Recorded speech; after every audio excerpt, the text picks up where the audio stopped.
खबर महाराष्ट्र से। मंगलवार को शरद पवार ने एक घोषणा की जिस पर सारे देश में बहस भी छिड़ गई और फोकस उनके ऊपर, उनकी घोषणा पर आ गया। वो क्या है, देखते हैं।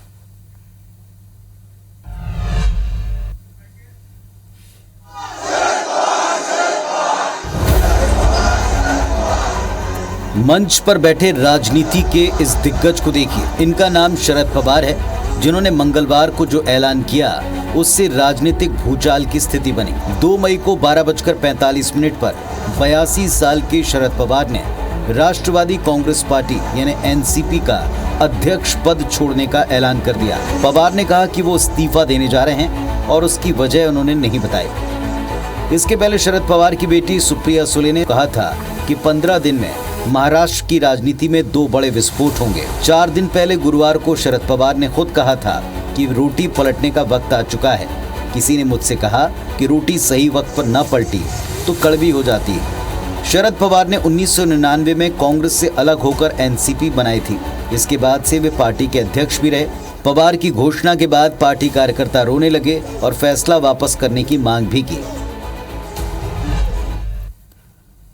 तो हालांकि शाम ढलते ढलते ये बातें भी सामने आने लगी कि क्या इस फैसले पर पुनर्विचार होगा, क्या वाकई इस फैसले को पलटने जैसी कोई स्थिति बन सकती। लेकिन आज सारे देश में सवाल यही रहा कि आखिर पवार के इस कदम और इस वक्त पर इस कदम के क्या मायने। चलिए इसको डिकोड करते हैं।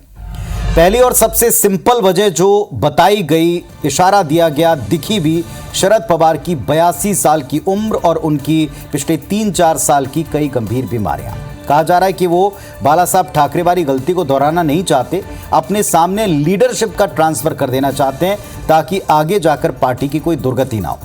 पार्टी किसे सौंपी जाए इसे तय करने एक कमेटी बन चुकी है। कमान किसे दें, इसके लिए 2 प्रबल दावेदार देखे जा रहे हैं। एक है शरद पवार के भतीजे अजित पवार और दूसरी है उनकी बेटी सुप्रिया सुले। कुछ और दावेदार हैं लेकिन प्रमुख तौर पर इन 2 के नाम। दूसरा, यह भी माना जा रहा है कि अजित पवार पर बीजेपी को समर्थन देने का दबाव पिछले कुछ दिनों से लगातार है।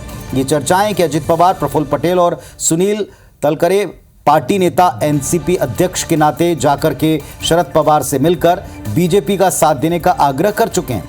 शरद पवार इसके लिए राजी नहीं है और इसके बाद अजित पवार का वो 10 से 15 विधायकों के साथ बीजेपी में जाने की जो अटकलें थीं वो भी आप सबको याद होंगी।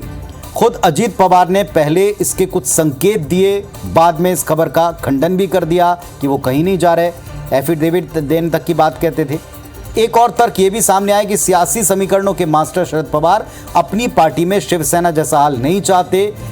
पवार परिवार में फिलहाल एनसीपी पे वर्चस्व को लेकर जो घमासान है, अजित पवार के मौजूदा रुख से शरद पवार आहत हैं, सचेत हो गए, इसीलिए एक इमोशनल कदम उठाकर वो परिवार में इस विवाद को खत्म कर देना चाहते हैं। अब देखना यह होगा कि सियासी मास्टर शरद पवार का ये अपने ही परिवार को और पार्टी को संभालने का जो मास्टर स्ट्रोक साबित होता है या फिर आने वाले समय के डिजास्टर की कोई तैयारी।